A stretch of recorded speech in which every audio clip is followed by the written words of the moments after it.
नमस्कार मित्रों, आप जुड़े हैं Shiv academy by Anupam Tiwari channel से।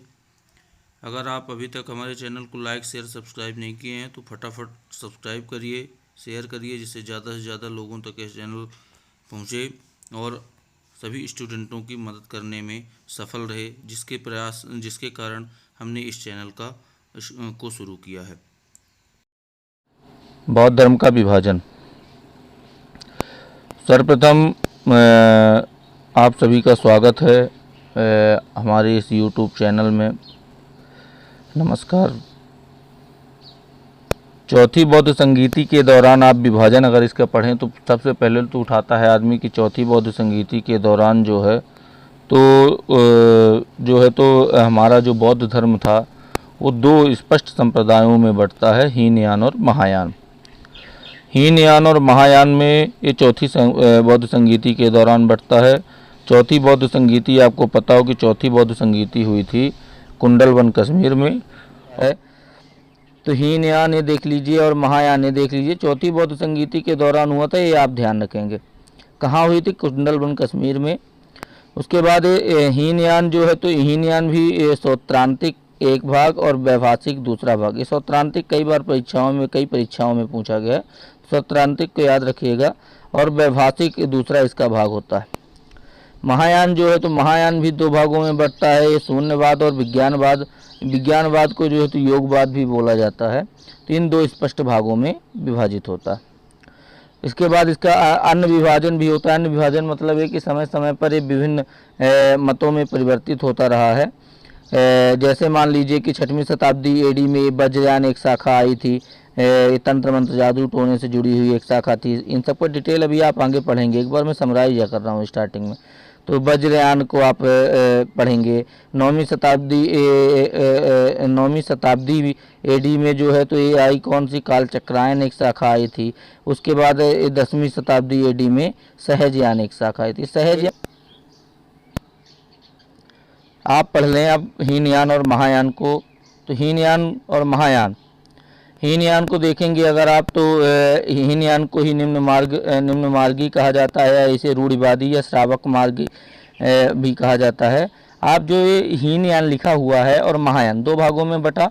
हीनयान जो था तो कुल मिला के गौतम बुद्ध के पुराने विचारधारा, जो गौतम बुद्ध के ने मूल धर्म स्टार्ट किया था, वो पूरी तरह से उसका दर्शन आपको हीनयान में होगा। महायान जो होती है तो महायान जो है तो इस समय के साथ परिवर्तनवादी धर्म बनता है एक प्रकार से। मतलब ये कि जो हीनयान आप देखेंगे तो ये इसको रूढ़िवादी भी बोला जाता है। मतलब रूढ़िवादी इसलिए क्योंकि ये पुरानी विचारधाराएं जो इसकी थी उसी पर आधारित रहा आता है। और महायान जो था तो महायान जो बना तो ये उत्कृष्ट मार्गी था, ये बौद्ध धर्म में परिवर्तन को बल देता था। तो ये था स्पष्ट रूप से हीनयान और महायान आपको सामने दिख रहा है। सामान्यतः जो है तो हीनयान का प्रचार प्रसार उत्तर भारत में होता है और महायान का प्रचार प्रसार जो है तो दक्षिण भारत में होता है। फिर आप देखेंगे कि इस पे देखिए आप दोनों में अगर कंपेरिजन करिए, हीनयान और महायान दोनों शाखाओं में अगर आप कंपेरिजन करें तो आपको स्पष्ट रूप से समझ में आ जाएगा कि क्या थी हीनयान, क्या थी महायान। चलिए इस पे हम कंपेरिजन शुरू करते हैं। चलिए हीनयान, तो हीनयान और महायान में अगर देखते हैं तो हीनयान जो था तो आपको ये बता दिया था, निम्न मार्गी शाखा थी, उत्कृष्ट मार्गी शाखा थी। मतलब ये रूढ़िवादी थी, परिवर्तनवादी थी। रूढ़िवादी का मतलब आप रूढ़ि शब्द सुने होंगे।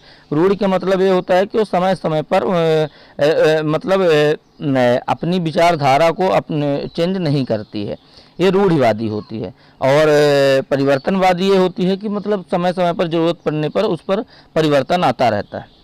अब आप इसमें देखें, दोनों में तुलना करें तो पहला आप ये देखेंगे कि महात्मा बुद्ध को ये पुरुष के महान पुरुष के रूप में, मतलब जो ये हीनयान शाखा थी ये क्या कहती थी कि महात्मा बुद्ध को एक महान पुरुष थे।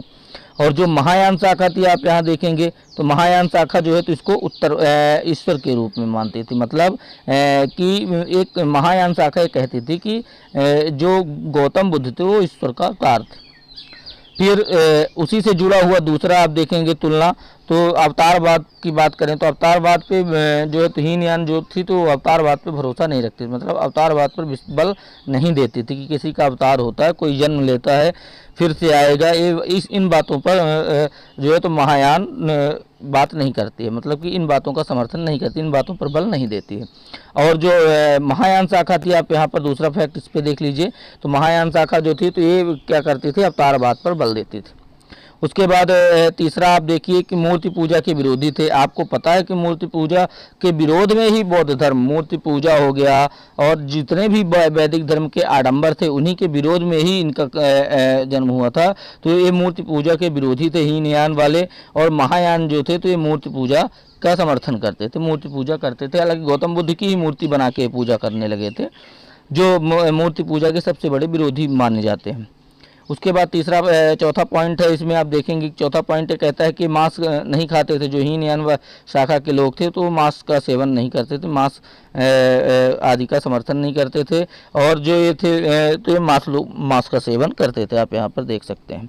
उसके बाद फिर अगला देखिएगा, तो महात्मा बुद्ध के सिद्धांतों और उपदेशों का अक्षर से स्वीकार करते थे। जो हीनयान शाखा के लोग थे वो जो है तो महात्मा बुद्ध के जो सिद्धांत वगैरह थे उनका अक्षर से, सिद्धांत और उपदेश के को ही ये महत्व देते थे। मतलब कुल मिला के बुद्ध को महान मानव मानते थे, और जो है तो उनके सिद्धांतों और उपदेशों का अक्षर से पालन करते थे। मानते थे कि एक महान पुरुष था जो अच्छे उपदेश दिया, तो अच्छे उपदेशों का पालन करते थे।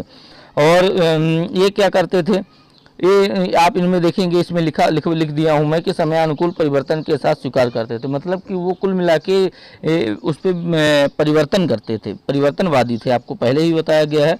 तो समय के साथ उस पर वो परिवर्तन करते थे और परिवर्तन करके स्वीकार करते थे। प्रचार प्रसार की दृष्टि से देखें तो जो है तो हीनयान शाखा का प्रचार जो है तो बर्मा, श्रीलंका, इंडोनेशिया, जावा आदि क्षेत्रों में हुआ। बर्मा, श्रीलंका, इंडोनेशिया, जावा लिखा हुआ है, तो इन क्षेत्रों में इसका प्रचार प्रसार हुआ। और इसको देखेंगे आप, इसका प्रचार प्रसार तो तिब्बत, चीन, जापान, कोरिया, इन क्षेत्रों में इनका प्रचार प्रसार हुआ। फिर उसके बाद अगला देखिए, तो हीनयान शाखा जो थी तो ये व्यक्तिवादी शाखा थी। व्यक्तिवादी मतलब ये होता है कि आप ऐसा समझ लीजिए कि व्यक्तिवादी से इसलिए कहा गया क्योंकि इसमें इसका आदर्श अरहत था। अरहत आपको लिख दिया हूँ मैं आगे, इसका आदर्श अरहत था। अरहत मतलब ये होता है, कुल मिला के हीनयान शाखा जो ये कहती थी कि आप जो है तो अपने ही तपस्या के माध्यम से हर व्यक्ति को निर्माण प्राप्त होता है, और हर व्यक्ति जीवन मरण के चक्र से मुक्ति पाएगा। अपनी तपस्या से जीवन मरण की मुक्ति मिलेगी, एक निर्माण मिलेगा या मुक्ति मिलेगी, है ना। ये अपनी तपस्या से मिलेगी, इस बात पर बल देते थे। व्यक्तिवादी ये हुआ। और ये जो समष्टिवादी बोला है, तो समष्टिवादी का अर्थ ये है कि समाज कल्याण, आप ऐसा समझ लीजिए। तो मतलब ये हुआ कि इसका आदर्श इन्होंने बोधिसत्व बताया है, और ये कहते थे कि मतलब जिन लोगों को निर्माण या जीवन मरण के चक्र से मुक्ति मिल गई है, वो समाज के अन्य लोगों को निर्माण प्रदान करने में, प्राप्त करने में मदद करेंगे, और उनकी मदद करने के रूप में करने के लिए विभिन्न रूपों में जन्म लेंगे। तो ये जो है तो समाज के अन्य लोगों की मदद करते हैं, ये समष्टिवादी कहलाई। इनके ग्रंथों में भी तुलना कर ली जाती है। तो ग्रंथ देखेंगे तो इसके ग्रंथ जो है तो महावस्तु है और वज्रसूत्री आपको लिखा हुआ है। इसके अलावा अभिधम्म घोष एक ग्रंथ है। अभिधम्म घोष जो ग्रंथ है बहुत इंपॉर्टेंट, इसको आप लोग सभी लोग ध्यान रखिएगा। तो अभिधम्म घोष जो है तो इसको त्रिपिटक की कुंजी कहा जाता है, लिखा हुआ है। त्रिपिटक आपको पीछे वाले वीडियो में बताया गया कि बौद्ध धर्म के ग्रंथ हैं। तो त्रिपिटक की कुंजी किसे कहा गया है, तो ये आपको याद रखना है। त्रिपिटक की कुंजी अभिधम्म घोष को कहा जाता है। और इसके अलावा इसे लघु विश्वकोश, आपको एनसाइक्लोपीडिया बताया गया था कि किसे कहा जाता था, सुप्त पिटक को कहा जाता था। तो उसी प्रकार से इसे लघु विश्वकोश, उसे विश्वकोश कहा जाता है, तो उसे लघु विश्वकोश कहा जाता है। ये बात आपको समझ में आ रही होगी।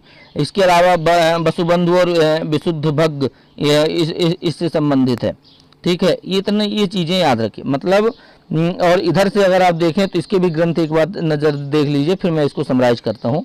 तो कुल मिला के इसके ग्रंथ देखेंगे तो माध्यमिक कलिका, सोनता सप्तति और विग्रह बयावर्तनी, ये नागार्जुन के ग्रंथ है। नागार्जुन के ग्रंथ इनको याद कर लीजिएगा आप लोग। माध्यमिक कलिका, सोनता सप्तति और विग्रह बयावर्तनी, ये नागार्जुन का नाम आप शून्यवाद के प्रवर्तक माने जाते हैं, आपको आगे मिलेगा। तो ये नागार्जुन के ग्रंथ हैं, इनको आपको कंप्लीट कर लेना है। इसके अलावा अश्वघोष के भी ग्रंथ आपको पहले भी बताया गया है कि बुद्ध चरित्र, बुद्ध के का पूरा जीवन, जन्म से लेके अंतिम निर्माण तक का पूरा वर्णन, बौद्धों की रामायण कहा ही जाता है बुद्ध चरित्र को। तो बुद्ध चरित्र को आपको पढ़ लेना है। सौंदरानंद और सारिपुत्र प्रकरण, ये सौंदरानंद बुद्ध के बड़े भाई की पत्नी का वर्णन इसमें सौंदरानंद में किया गया है। और सारिपुत्र प्रकरण जो बताया गया है आपको, सारिपुत्र का किस प्रकार से बौद्ध धर्म में प्रवेश हुआ, इसका उल्लेख आपको किया गया। चलिए एक बार फिर से समराइज कर देते हैं हम पूरी चीज़ों को। तो हीनयान और महायान, तो हीनयान को निम्न मार्गी शाखा कहा जाता है और उसको उत्कृष्ट मार्गी शाखा कहा जाता है। मतलब रूढ़िवादी है ये, वो परिवर्तनवादी है, ठीक है। उसके बाद सामान्यतः कुल मिला के एक चीज़ और कि उत्तर भारत में इसका सर्वाधिक विकास हुआ हीनयान शाखा का, और दक्षिण भारत में महायान शाखा का। कुल मिला के इसके जन्म ही आंध्र प्रदेश में बताया गया है कि मतलब महायान शाखा जो है तो उसका जन्म आंध्र प्रदेश में हुआ था। और सामान्यतः इसके जनक जो है तो नागार्जुन या अश्वघोष दोनों में से किसी एक को कह दिया जाता है, तो इन दोनों को भी कह लिया जाता है। उसके अलावा इनकी तुलना अगर करेंगे तो वो हीनयान वाले जो थे तो बुद्ध को एक महान पुरुष के रूप में मानते थे, महायान वाले जो थे तो ईश्वर मानने लगे थे। मतलब वो अवतार पर बल नहीं देते थे और ये अवतार पर बल देने लगे थे। उसके बाद फिर मांस वगैरह ये नहीं खाते थे और ये खाने लगे थे। बुद्ध के सिद्धांतों और उपदेशों को हीनयान वाले जो है तो अच्छे से पालन करते थे, वो जो है तो समयानुकूल परिवर्तन कर लेते थे। फिर बर्मा, श्रीलंका, इंडोनेशिया, जावा आदि क्षेत्रों में इनका प्रचार हुआ हीनयान का, और महायान का जो तिब्बत, चीन, जापान, कोरिया वगैरह क्षेत्रों में प्रचार हुआ। मतलब दक्षिण वाले उत्तर भारत के पार चले गए और उत्तर वाले दक्षिण भारत के पार चले गए। उसके बाद व्यक्तिवादी, समष्टिवादी है। व्यक्तिवादी आपको बता दिया गया कि व्यक्तिवादी मतलब ये होता है कि अपने ही प्रयासों से निर्माण मिलेगा, ये व्यक्तिवादी शाखा होती है। और समष्टिवादी ये होती है कि अपने लिए तो हमने अपनी तपस्या से कर लिया अपना निर्माण, लेकिन हम समाज के लिए भी निर्माण प्रदान करवाने में मदद करेंगे, ये समष्टिवादी। बोधिसत्व इसके लिए बताया गया है कि इसका आदर्श है बोधिसत्व। आपको आगे हम बोधिसत्व को बता देंगे कि बोधिसत्व क्या होता है। आगे 6 प्रकार के बोधिसत्व हैं, आपको 6 बोधिसत्वों का वर्णन अभी आगे मिलेगा। उसके बाद फिर आपको ग्रंथ इनके बता दिए हैं, तो ग्रंथ आपको पढ़ लेना है। इस प्रकार से आपको जो है तो हीनयान और महायान में बेसिक डिफरेंस आपको समझ में आ गया होगा। इससे जुड़ा हुआ क्वेश्चन तो यही है कि बोधिसत्व जो है तो किस शाखा से संबंधित है। तो बोधिसत्व जो है तो महायान शाखा से संबंधित है, ये आप कंप्लीट समझ लीजिए। मतलब कि बोधिसत्व का संबंध महायान शाखा से है। अरहत जो आपको पीछे बताया, अरहत किससे संबंधित है तो हीनयान शाखा से संबंधित है। अब 6 प्रकार के बोधिसत्व आपको बताए गए थे, 6 बोधिसत्व को आप थोड़ा थोड़ा देखिए। और पहला बोधिसत्व है बोधिसत्व प्रतीक और गुण। ये पहला आप यहाँ पर हेडिंग देख लीजिए, बोधिसत्व प्रतीक गुण। पहला बोधिसत्व मैत्रेय, मैत्रेय को ही कलशधारी कहा जाता है। कलशधारी आप यहाँ पर देख लेंगे, कलशधारी मतलब ये हुआ कि जो है तो कलशधारी, हाँ इनका प्रतीक चिन्ह है कलशधारी। मतलब इनके फिर उसके बाद इन्हें भावी बुद्ध कहा जाता था। फिर उसके बाद पहला समझ में आ गया। दूसरा है कौन, मंजूश्री। पहला आपको समझ में आ गया। दूसरा मंजूश्री, मंजूश्री को खड़गधारी कहा जाता है। मंजूश्री के विषय में तो चर्चित फैक्ट है कि एक हाथ में खड़ग और दूसरे हाथ में पुस्तक इनकी फोटो में होती है ना, और इन्हें बुद्धि का प्रतीक माना जाता है ना। उसके बाद फिर अवलोकितेश्वर, अवलोकितेश्वर जो है तो पद्मपाणि के इनका प्रतीक चिन्ह है। पद्मपाणि मतलब एक हाथ में कमल का, एक हाथ में इनके कमल का फूल रहता है ना। पद्मपाणि इनका प्रतीक चिन्ह है। प्रधान बोधिसत्व कहे जाते हैं, ये इसको याद रखिएगा। उसके बाद फिर अमिताभ, अमिताभ जो है तो संसार का अधिपति कहा जाता है। इनका प्रतीक चिन्ह नहीं है पर संसार का इन्हें अधिपति कहा जाता है।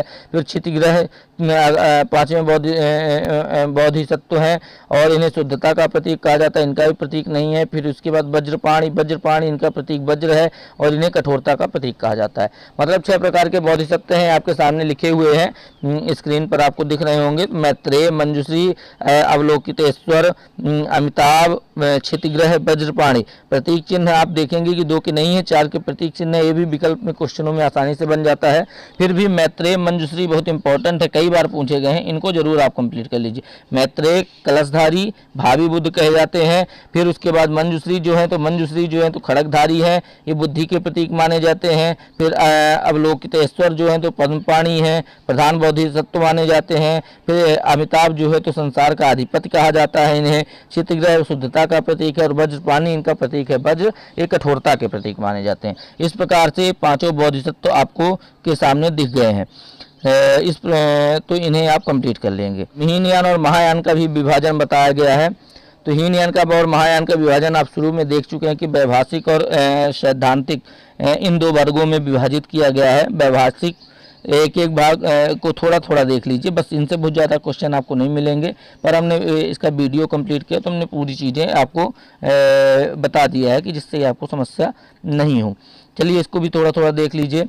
वैभाषिक और सैद्धांतिक। सैद्धांतिक वैभाषिक ये पूछ लिया जाता है किस धर्म से संबंध, जैन धर्म, बौद्ध धर्म, ऐसे करके भी ऑप्शन देता है। तो सैद्धांतिक का संबंध हीनयान से, हीनयान का संबंध बौद्ध धर्म से, तो मतलब आप यहाँ से भी बता सकते हैं कि बौद्ध धर्म से संबंधित है। वैभाषिक देखिए पहले, फिर सैद्धांतिक में चलते हैं। तो वैभाषिक जो है तो वैभाषिक की उत्पत्ति आपको कश्मीर में मानी जाती है और ये विभाषा शास्त्र से पर आधारित है। चित्त व बाह्य जगत का अस्तित्व स्वीकार करता है। चित्त व बाह्य जगत का अस्तित्व स्वीकार करता है, इसे बाह्य प्रत्यक्षवाद भी कहा जाता है। चित्त और बाह्य जगत का अस्तित्व स्वीकार करने का आशय थोड़ा सा समझिएगा कि ये कहता है कि जो संसार में वस्तुएं होती हैं, जैसे नदी है, पहाड़ है, पर्वत है, तो जो संसार में वस्तुएं होती हैं वही हमारे चित्त में दिखती हैं। मतलब अगर आप अपने चित्त में स्मरण करें कि पहाड़ ऐसा होता है, तो पहाड़ कैसा हो तो कैसे पता चलता है, तो वो प्रत्यक्ष रूप से संसार में उपस्थित है, इसलिए हमको दिख रहा है। यही इसका कहते हैं कि बाह्य प्रत्यक्षवाद, इसे ही बाह्य प्रत्यक्षवाद कहा जाता है। मतलब बाह्य जगत में जो चीज़ें उपस्थित हैं वही हमको दिखाई दे रही हैं, यही कहलाता है बाह्य प्रत्यक्षवाद। उसके बाद फिर आप देखेंगे यही है चित्त व बाह्य जगत का अस्तित्व स्वीकार करना। उसके बाद फिर इससे संबंधित है तो वसुमित्र, बुद्धदेव, है ना, घोषत्व, ये सभी इससे संबंधित हैं, है ना, आप इसको पढ़ लीजिएगा। सैद्धांतिक में देखें, सैद्धांतिक में सैद्धांतिक मूलतः सुप्त पिटक पर आधारित है। आप देखेंगे सैद्धांतिक में सुप्त पिटक पर आधारित है और यह बाह्य जगत के वस्तु जो बाह्य जगत में वस्तुएं दिखती हैं वह हमारे मन का विकल्प है, ये कह रहा है। मतलब उसका अपोजिट है थोड़ा सा। वो ये कहता था कि बाह्य जगत में जो वस्तुएं होती हैं वो हमारे मन में दिखती हैं, है ना, वही हमारे मन में दिखती हैं। और ये कहता है सैद्धांतिक, ये कहता है कि जो हमारे वस्तुएं हमको बाहर दिख रही हैं वो हमारे मन के कारण ही दिख रही हैं, मन के विकल्प के कारण ही वो हमको वस्तुएं बाहर दिख रही हैं। ये इसका सैद्धांतिक का मूल वो है, मूल सिद्धांत है ना। और कुमारनाथ जो है तो इसके प्रवर्तक या समर्थक मान लिए जाते हैं। फिर महायान का विभाजन देखिए। तो महायान का विभाजन अगर आप देखेंगे तो शून्यवाद और विज्ञानवाद, शून्यवाद और विज्ञानवाद दो भागों में इनको विभाजित किया गया है। यहाँ पर आप देखेंगे शून्यवाद के प्रवर्तक जो है तो नागार्जुन, बहुत चर्चित क्वेश्चन है, बहुत इंपॉर्टेंट क्वेश्चन है, कई बार परीक्षाओं में आया हुआ है, छोटी परीक्षाओं में, बड़ी परीक्षाओं में भी हर दृष्टि से, है ना। शून्यवाद के प्रवर्तक कौन है, सापेक्षता के सिद्धांत किसने दिया था, ये अगली लाइन में यहाँ पर हमने लिख दिया है। तो आप ये समझ लीजिए कि ये क्वेश्चन बहुत इंपॉर्टेंट है। इन्हें भारत का आइंस्टीन भी कहा जाता है, ये भी आपको बहुत इंपॉर्टेंट है, आपको यहाँ लिख दिया हूँ मैं, आप पढ़ लीजिएगा, कंप्लीट कर लीजिएगा, नोट्स वगैरह तैयार करते चलिएगा। तो इन्हें सापेक्षता का सिद्धांत इन्होंने दिया था, भारत का आइंस्टीन भी इन्हें कहा जाता है। इसके बाद कार्य कारण का सिद्धांत जो है तो इसी से शून्यवाद से ही जुड़ा हुआ। कार्य कारण का सिद्धांत मतलब कि अगर कोई भी कार्य होता है संसार में, जगत में कोई कार्य होता है उसका एक कारण अवश्य होता है, यही है कार्य कारण का सिद्धांत, कार्य कारण सिद्धांत। तो ये कार्य कारण सिद्धांत भी शून्यवाद से ही जुड़ा हुआ है। उसके बाद इधर विज्ञानवाद देखेंगे तो विज्ञानवाद जो है या इसे योगवाद भी कहा जाता है। तो विज्ञानवाद देखेंगे, इसके जनक मैत्रेय को माना जाता है विज्ञानवाद का, और इससे जुड़े हुए अन्य संत जो हैं तो असंग, वसुबंधु, वसुमित्र विज्ञानवाद से जुड़े हुए हैं। इनके नाम आप, इनके तीनों के नाम आप याद कर लीजिए। उसके बाद फिर आप देखिए चित्त विज्ञान और योग पर, ये चित्त विज्ञान और योग पर ये बल देते थे। इस प्रकार से आप अभी आपने देखा कि हीनयान का विभाजन और महायान का विभाजन, हीनयान और महायान का विभाजन अभी आपने देखा। अब इस धर्म से जुड़ी हुई कुछ अन्य शाखाओं पे हम गौर करते हैं। तो कुछ अन्य शाखाओं पे अगर हम गौर करें तो देखेंगे कि जो वज्रयान शाखा है एक, और एक काल चक्रायन है और एक सहजयान है। इन वज्रयान शाखा जो है, तो वज्रयान शाखा जो है 6वीं 7वीं शताब्दी के आसपास की है ये वज्रयान शाखा। और आप ये समझिए कि ये कुल मिला के बौद्ध धर्म की बुराइयां बौद्ध धर्म में कुल मिला के बुराइयाँ बढ़ती जा रही हैं। यहाँ पर देखिए तो वज्रयान शाखा में जो हमारे वैदिक धर्म में पुराने समय में बुराइयां हुआ करती थी, जैसे तंत्र मंत्र, जादू टोना, हठ क्रिया वगैरह आप देखे होंगे, तो ये सभी बुराइयां कुल मिला के बौद्ध धर्म में दृष्टिगोचर होने लगी ढंग से। मतलब यहाँ पर वज्रयान जो है तो पूरी तरह से तंत्र मंत्र जादू टोने पर आधारित एक प्रकार की शाखा थी। ये वज्रयान शाखा आपको यहाँ पर हमने लिख दिया। 6वीं शताब्दी के आसपास का ये जो है तो धर्म है, संप्रदाय है, धर्म नहीं कह सकते, संप्रदाय बोलेंगे, ठीक है। इसके बाद फिर जो है तो इसी में जो है तो तारा देवी और काल चक्र देवी जो एक काय चक्र देवी, इनकी पूजा जो है तो महात्मा बुद्ध की पत्नियों के रूप में होने लगी इस धर्म में, है ना। मंजुश्री मूलकल्प और गुहा समाज, ये मंजुश्री मूलकल्प जो है तो एक ग्रंथ है और गुहा समाज भी एक ग्रंथ है। इन ग्रंथों की चर्चा जो है तो इसमें मिलती है। इन दोनों ग्रंथों का नाम याद कर लीजिएगा। और गुहा समाज ग्रंथ जो है तो इसकी रचना जो है तो असंग ने की थी, इसी वजह से असंग को जो है तो वज्रयान शाखा का जनक मान लिया जाता है। इसके बाद आप देखेंगे काल चक्र जो है तो 9वीं 10वीं शताब्दी का ग्रंथ है, इसके जनक मंजुश्री को माना जाता है। सहजयान 10वीं शताब्दी का बंगाल का एक प्रकार का संप्रदाय है। इसमें बौद्ध धर्म में भक्ति का प्रवेश हो जाता है। ये सेंटेंस आप याद रखिएगा, बौद्ध धर्म में भक्ति का प्रवेश जो है तो कहाँ से होता है, तो बौद्ध धर्म में भक्ति का प्रवेश इसी शाखा से, यहीं से हो जाता है। Thanks a lot to watching this video. धन्यवाद। चैनल को लाइक शेयर और सब्सक्राइब करें, ज़्यादा से ज़्यादा लोगों तक पहुंचाने में हमारी मदद करें। धन्यवाद। आपका दिन शुभ हो।